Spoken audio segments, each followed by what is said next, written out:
मां हूं, धरती मां। हयग्रीव का दुर्भाग्य केवल ये नहीं है कि उसने भगवान विष्णु के आप्त वचनों को, ज्ञान को बंदी बना लिया है। उसका वास्तविक दुर्भाग्य ये है कि वो ज्ञान को इतना निकट पाकर भी ज्ञान से कोई लाभ नहीं उठा पा रहा है। ज्ञान से द्वेष करके कोई स्वयं ज्ञानी नहीं बन सकता। और यह तो हर युग में होगा कि कोई ना कोई वर्ग ज्ञान का मार्ग रोकने का प्रयत्न करेगा। वो ज्ञान और ज्ञानी से घृणा करेगा, पर स्वयं अपने मस्तिष्क को अज्ञान के अंधकार में डूबा रहने देगा। और जब ऐसा होगा तब दैवी शक्तियां उसे किसी न किसी रूप में दंडित अवश्य करेंगी। भगवान विष्णु का भी यही अभियान है। हे प्रभु, अब क्या होगा? आप क्या करेंगे? ब्रह्मापुत्र मनु का क्या होगा? दानव हयग्रीव आपके ज्ञान को नष्ट करने पर तुला हुआ है और भगवान शिव ने पृथ्वी को जलमग्न करने का निर्णय ले लिया है। अब वही होगा देवी जो मेरा वचन है। मैं वचनबद्ध हूं कि जब भी कोई शक्ति मानवता के लिए संकट बनेगी तो मैं उसे अवश्य रोकूंगा।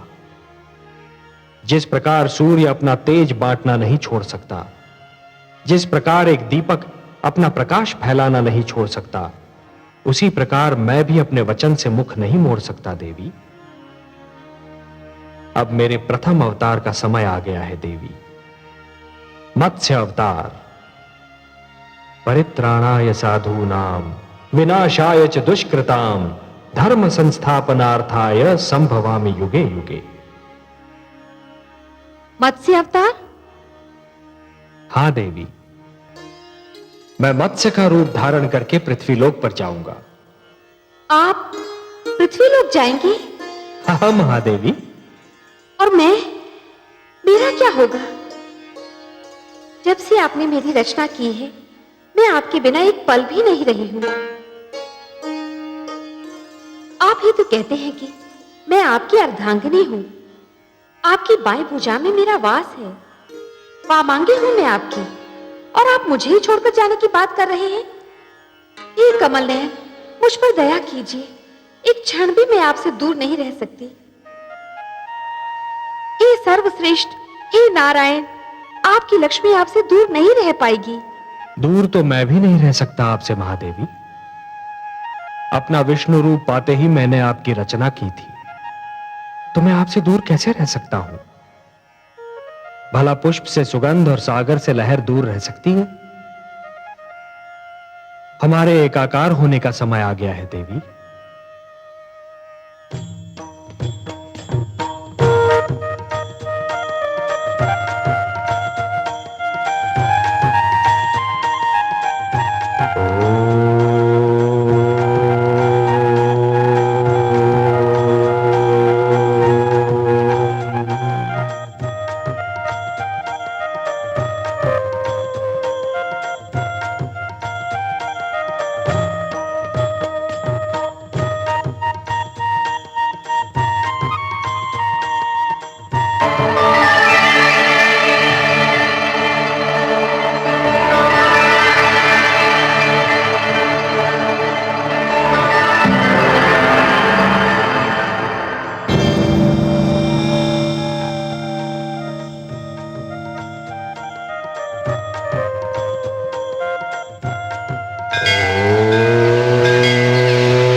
मैं मां हूं, धरती मां।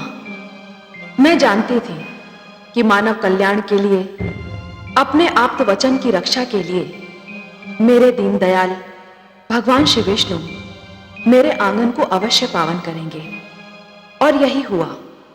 वासुदेव ने मछली का रूप धारण करके अपना पहला अवतार लिया। किंतु दो समस्याएं थीं। पहली ये कि ब्रह्मा के परामर्श पर भगवान शिव ने धरती को जलमग्न करने का निर्णय कर लिया, और दूसरी ये कि ब्रह्मापुत्र मनु ने मानव की रक्षा की ठान ली थी। मनु वृद्ध हो चुके थे, पर उनके मन में मानव कल्याण की रक्षा की इच्छा अब भी प्रबल थी।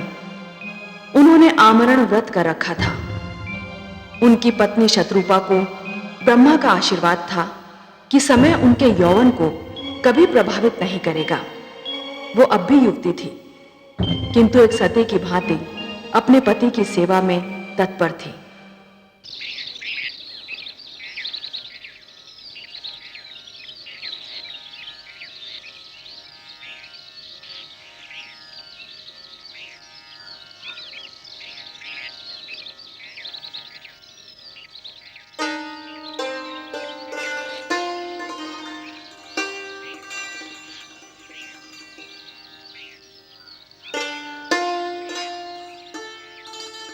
आपकी संध्या तर्पण का समय हो गया है स्वामी। क्षमा कीजिए, मैंने आपका ध्यान तोड़ दिया। तोड़ने का कार्य तो तुमने कभी किया ही नहीं देवी। तुमने तो जब किया जोड़ने का ही कार्य किया। पहले मेरे जीवन में आकर मेरे बिखरे अस्तित्व को जोड़ा, फिर मुझे संतान देकर मेरे परिवार को जोड़ा, और अब मेरे तप में मेरा साथ देकर मेरी आत्मा को परमात्मा से जोड़ रही हो। कभी कभी सोचता हूं कि तुम्हें यहां साथ लाकर मैंने तुम पर बहुत बड़ा अन्याय किया। अन्याय तो आप ये कहकर कर रहे हैं कि आपने मुझ पर अन्याय किया। जीवन का ऐसा कौन सा सुख है जो मुझे आपसे नहीं मिला? ऐसा कौन सा ऐश्वर्य है जो आपके साथ रहकर मैं नहीं भोग पाई?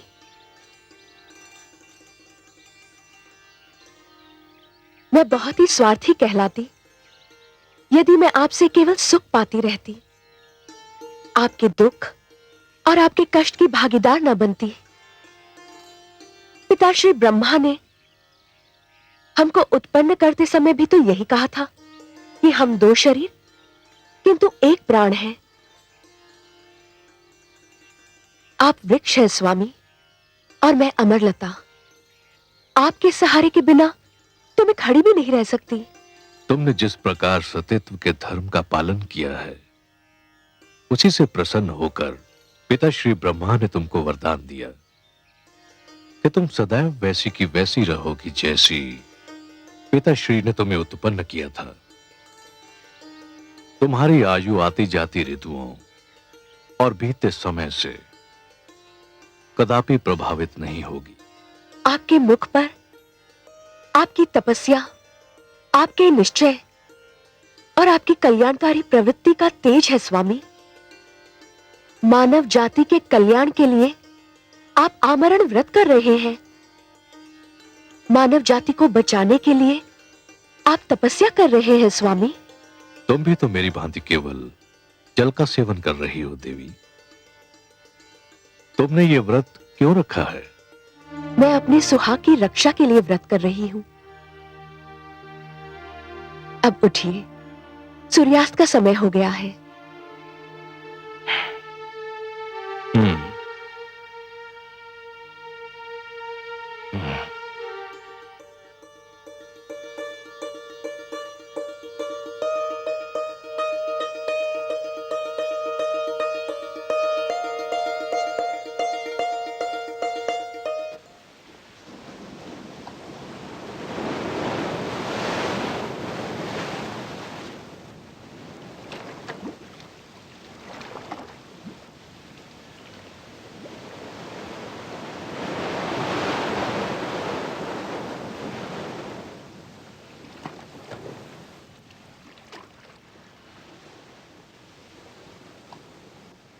ओम हिरण्यवर्णां हरिणीं सुवर्णरचितस्रज्जां चंद्रां हिरण्मयीं लक्ष्मीं जातवेदो महावः।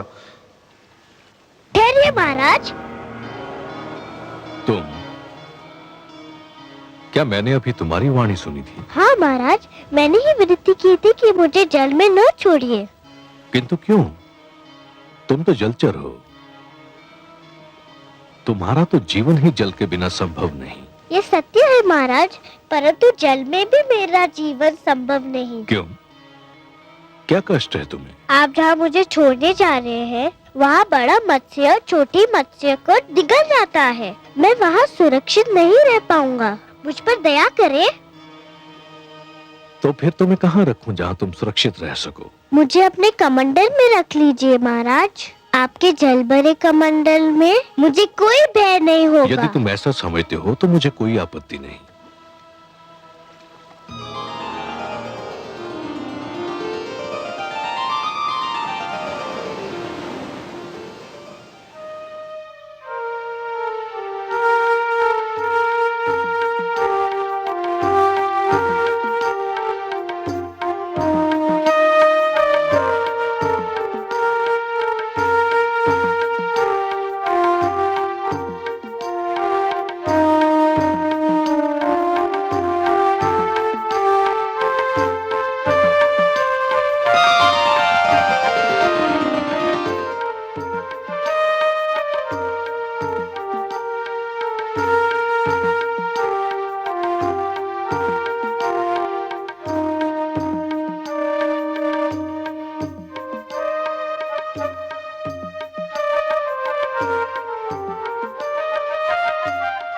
नहीं देवी नहीं, जल मत फेंकना। क्यों स्वामी? कमंडल में एक मत्स्य है, मैंने उससे जीवन रक्षा का वचन दिया है। ये तो छोटी सी मछली है। यह आपने बहुत अच्छा किया जो मुझे बता दिया, नहीं तो इसके प्राण चले जाते।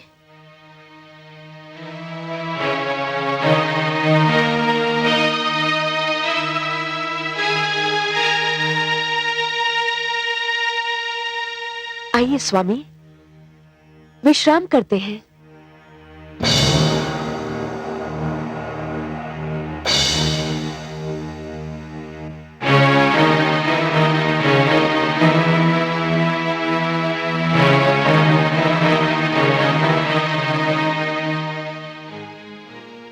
हे दानवराज, आप हमें मुक्त कर दीजिए। आपने हमें छोड़ दिया तो भगवान विष्णु आपसे बहुत प्रसन्न होंगे। मुझे तुम्हारे विष्णु की कृपा नहीं चाहिए। चुपचाप अपने स्थान पर बैठे रहो, नहीं तो कड़ा दंड दूंगा।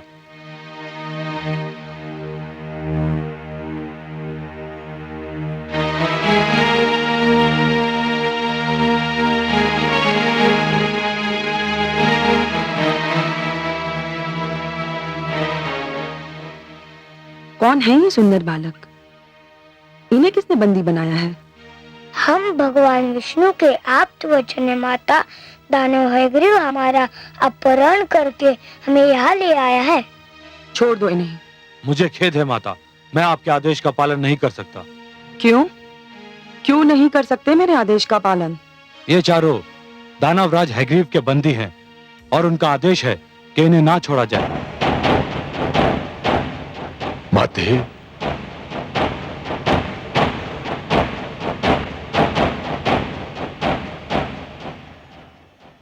पुत्र, इन बेचारों को क्यों बंदी बनाकर रखा है? छोड़ दो इन्हें, मुक्ति दे दो इन सुंदर भोले भाले बालकों को।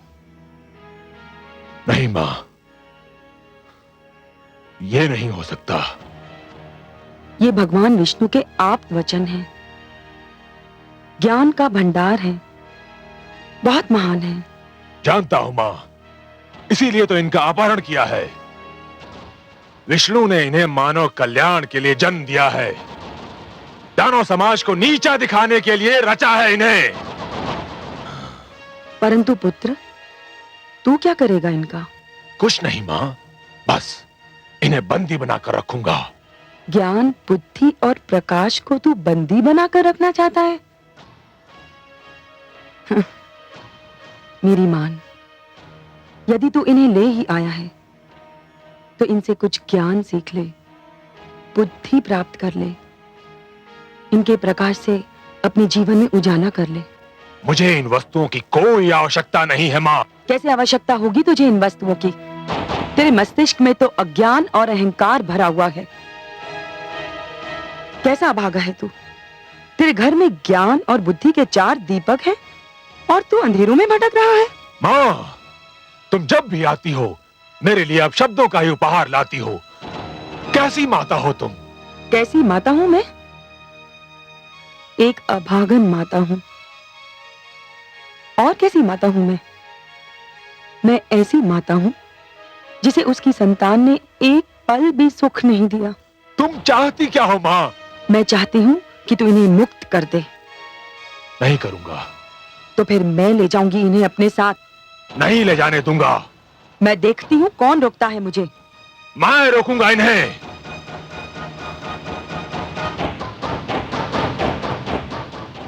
देखती हूं तू कैसे रोकता है। आओ बालको। नहीं। हट जा तू मेरे बीच से।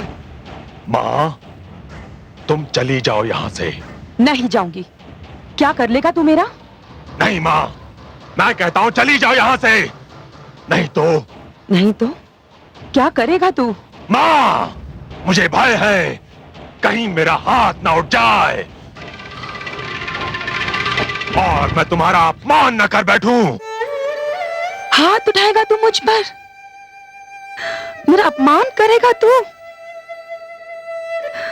अरे अभागे, अपमान तो मेरा उसी दिन हो गया था जिस दिन तूने मेरी कोख से जन्म लिया था। हे ईश्वर, ऐसे दुर्वचन सुनने से पहले मुझे इस संसार से उठा क्यों नहीं लिया? ऐसे पुत्र के होने से तो पुत्र का ना होना ही अच्छा था।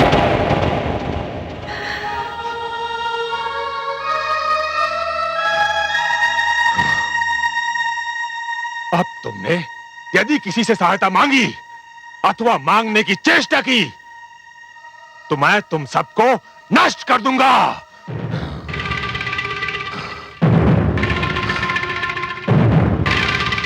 स्वामी, स्वामी,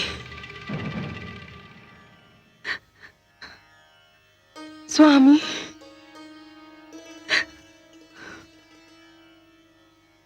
आगे कुछ कहने की आवश्यकता नहीं है देवी। मैं आपकी ये दशा देखकर जान गया हूं कि आप अपने पुत्र हयग्रीव से मिलकर आ रही हैं।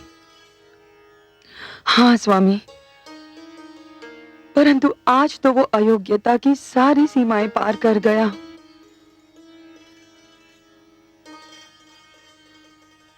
जो किसी सीमा को मानता ही ना हो उस पर यह दोष लगाना ही व्यर्थ है कि वो अयोग्यताओं की सारी सीमाएं पार कर गया।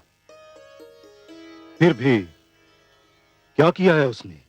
उसने भगवान विष्णु के आप्त वचन 4 वेदों को बंदी बनाकर रखा है।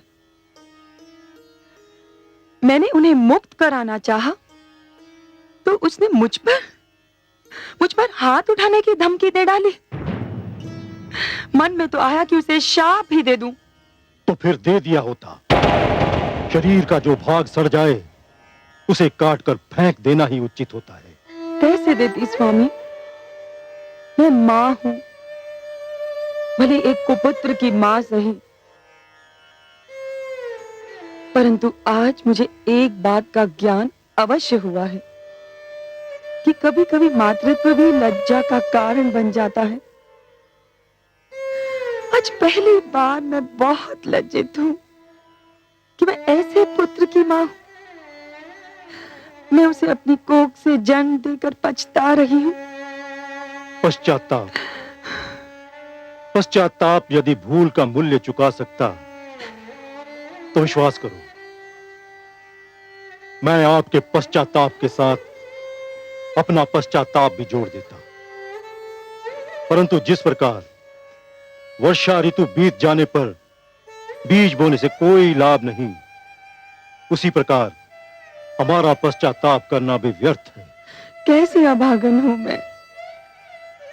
जानती हूं हयग्रीव के इस दुष्कर्म का क्या परिणाम होगा, फिर भी कुछ नहीं कर सकती। कुछ नहीं, कुछ नहीं। शांत हो जाइए। सब कुछ भगवान विष्णु पर छोड़ दीजिए। वो जो भी करेंगे उचित ही होगा, न्याय के अनुकूल होगा। शांत हो जाइए।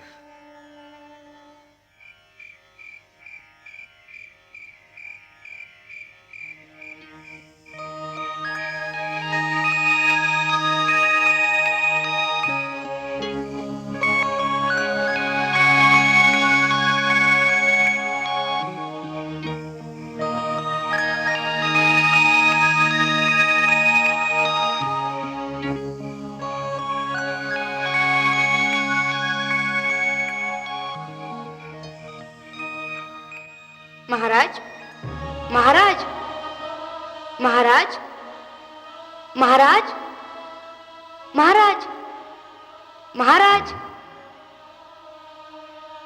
महाराज। ये मुझे कौन पुकार रहा है?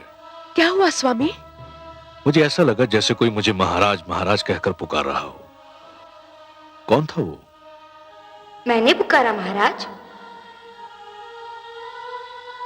अरे, ये पुकार तो कमंडल से आ रही है।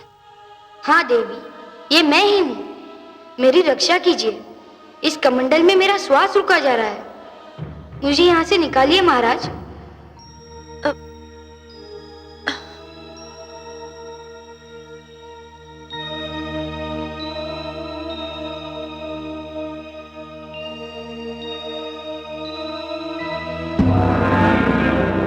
अरे, मत्स्य का आकार तो कमंडल के बराबर हो गया है।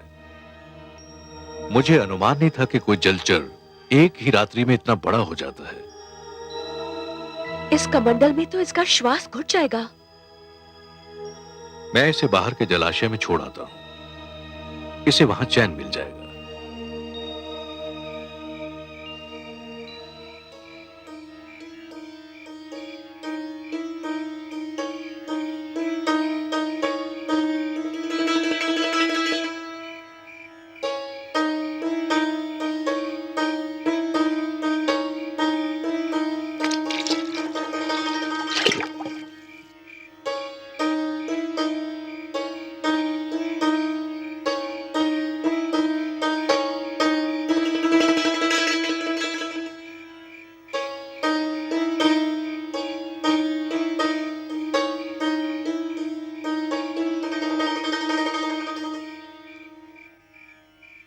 महाराज,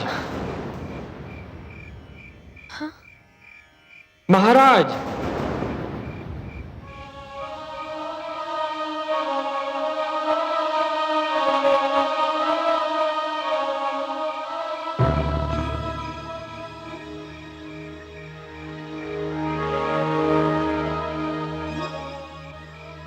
इसका आकार तो इतनी शीघ्रता से बढ़ रहा है कि मैं आश्चर्यचकित रह गया हूं।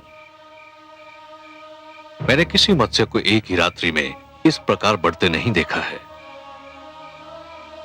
स्वामी, क्या ये मत्स्य है? मुझे तो शंका हो रही है कि ये मत्स्य नहीं कुछ और ही है। अरे कुछ नहीं है देवी। संसार में ऐसे चमत्कार तो होते ही रहते हैं। यह भी ईश्वर का कोई चमत्कार होगा। आप चिंता मत कीजिए। तो अब आप इसे कहां ले जाएंगे? इसका आकार इतनी शीघ्रता से बढ़ रहा है कि सागर के अतिरिक्त इसका कोई स्थान नहीं हो सकता। मैं इसे ले जाकर सागर में छोड़ दूंगा। अब इसे किसी बड़े मत्स्य या जीव जंतु का भय नहीं है।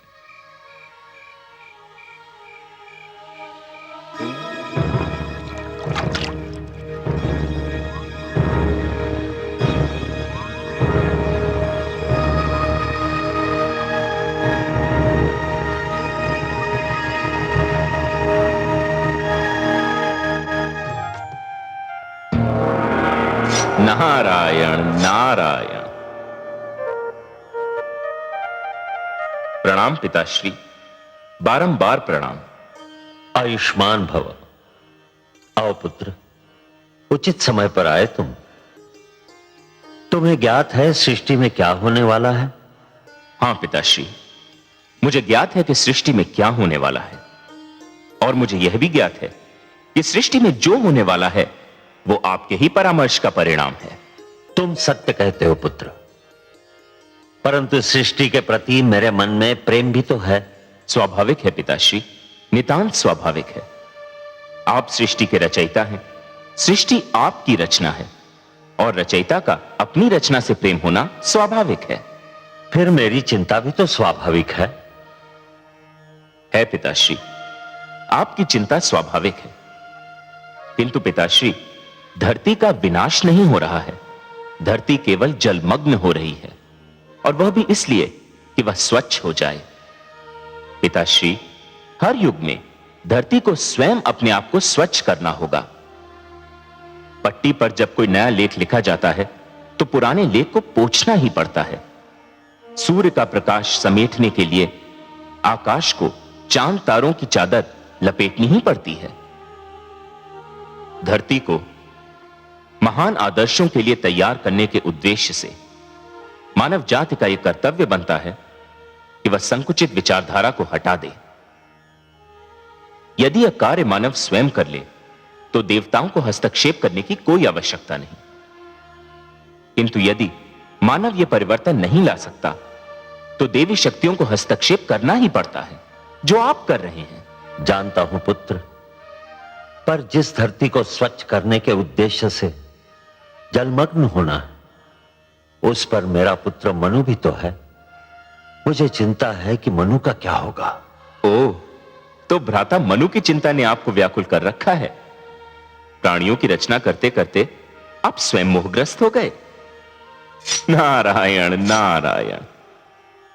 पिताश्री, माना कि पुत्र मोह की भावना को नकारा नहीं जा सकता, बड़ी स्वाभाविक सी बात है ये। किंतु पिताश्री, पुत्र मोह मानव दुर्बलता का लक्षण है। देवता इन भावनाओं से ऊपर हैं। आपके लिए तो संपूर्ण मानव जाति संतान के समान है। फिर आप किसी एक की चिंता क्यों कर रहे हैं? आपने भगवान शिव को जल प्लावन करने का परामर्श देकर अपना कर्तव्य निभाया। भगवान शिव आपका परामर्श मानकर अपना धर्म निभा रहे हैं। अब इस जल प्लावन से किसको बचाना है, कैसे बचाना है और कितना बचाना है, यह आप मेरे लक्ष्मी नारायण पर छोड़ दीजिए। पालन करता तो वही हैं। धन्य हो पुत्र, धन्य हो। तुम्हारी तर्क संगत बातों ने मेरे मन का बोझ हल्का कर दिया। यह सत्य है कि अंधकार कितना भी घना क्यों न हो, एक नन्हा सा दीपक उसे दूर करने के लिए पर्याप्त है। तुम्हारे तर्क ने भी इसी प्रकार मेरी चिंता और आशंकाओं को दूर कर दिया। संसार यदि तुम्हें महानतम तथा सर्वोत्तम मार्गदर्शक कहता है तो उचित ही कहता है। अपने परम पूज्य पिताश्री की चिंता दूर करके मैंने केवल अपना पुत्र धर्म निभाया है। मुझे आपकी सेवा करने का अवसर मिलता रहे, यही मेरी कामना है। क्योंकि पिता की सेवा करके मन को जो संतोष मिलता है, उसका आनंद ही कुछ और है।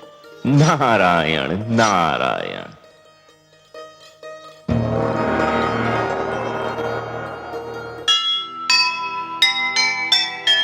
अपना धर्म निभाइए, ममता से मुख मोड़।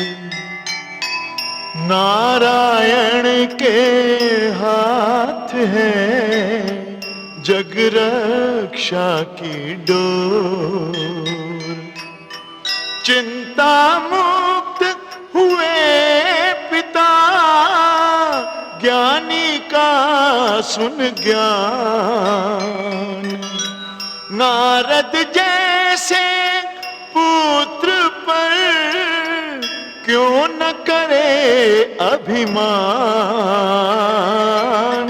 क्यों न करे अभिमान।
ये क्या हो रहा है भगवान? मुझे अपनी आंखों पर विश्वास नहीं हो रहा। एक नन्हा सा मत्स्य जिसे मैंने अपने कमंडल में शरण दी थी, वो इतना विशालकाय हो गया है कि ये अथाह विशाल सागर भी इसके लिए छोटा दिखाई पड़ रहा है। ये कैसी लीला है? ये साधारण मत्स्य हो नहीं सकता। मुझे बताइए आप कौन हैं? मैं आपके दर्शन के लिए व्याकुल हूं। मुझे दर्शन दीजिए प्रभु।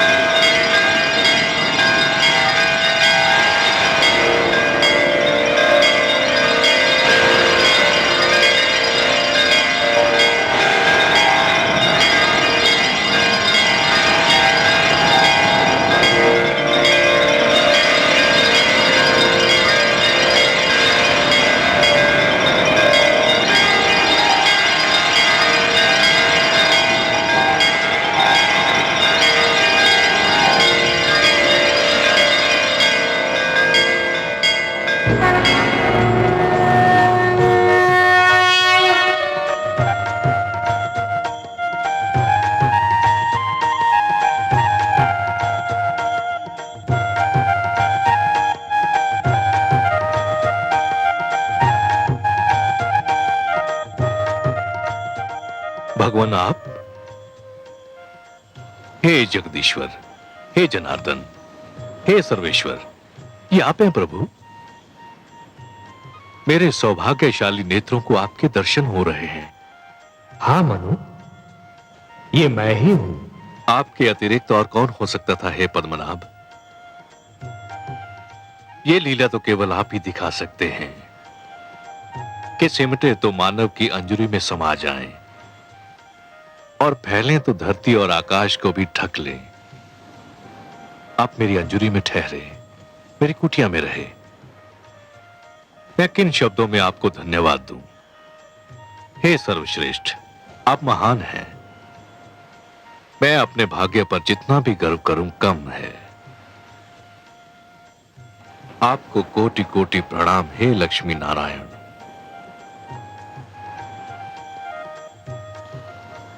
पर क्षीर सागर को छोड़कर धरती पर आकर उसे पावन करने का क्या भेद है दीनदयाल? हे मनु, मानव कल्याण की जिस चिंता के कारण तुमने आमरण व्रत कर रखा है, उसी चिंता ने मुझे भी पृथ्वी पर आने के लिए विवश कर दिया। अब मेरी बात ध्यान से सुनो। आपकी मधुर वाणी सुनने के लिए मैं सिर से पांव तक कान बना हुआ हूं प्रभु। ब्रह्मा के परामर्श पर भगवान शिव इस धरती को स्वच्छ करना चाहते हैं। उन्होंने धरती को जलमग्न करने का निर्णय कर लिया है। आने वाली अमावस्या को आकाश से ऐसा वज्रपात होगा कि कानों को ध्वनि सुनाई नहीं देगी। ऐसी वर्षा होगी मनु कि मानो लगेगा कि आकाश में छेद हो गया। जल का एक रेला आएगा और यह धरती गहरे जल में डूब जाएगी। मैं तुम्हें डूबने से बचाना चाहता हूं मनु। मैं आपकी कृपा और अनुकंपा को कैसे धन्यवाद दूं? परंतु हे जगदीश्वर, जब समस्त धरती ही डूब जाएगी, मानव जाति ही नष्ट हो जाएगी, तो मैं अकेला बचकर क्या करूंगा?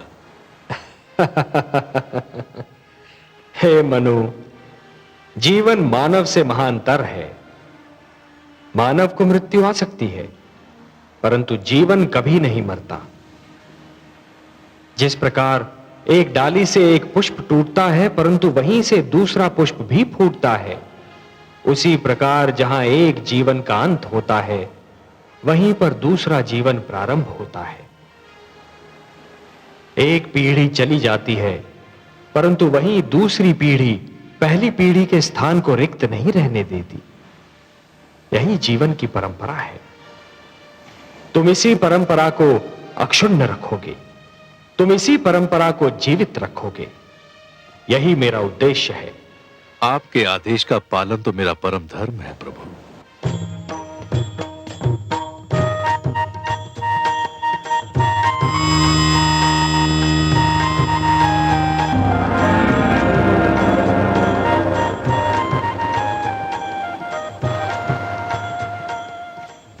मनु, जल प्लावन के समय तुम अपनी धर्म पत्नी शत्रुपा के साथ इस नौका पर सवार हो जाना।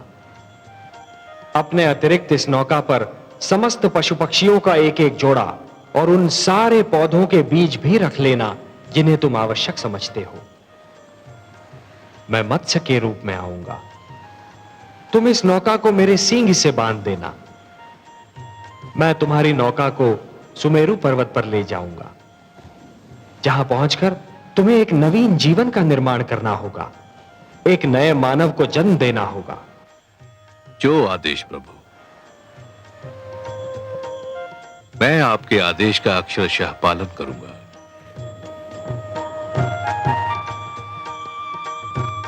तथास्तु।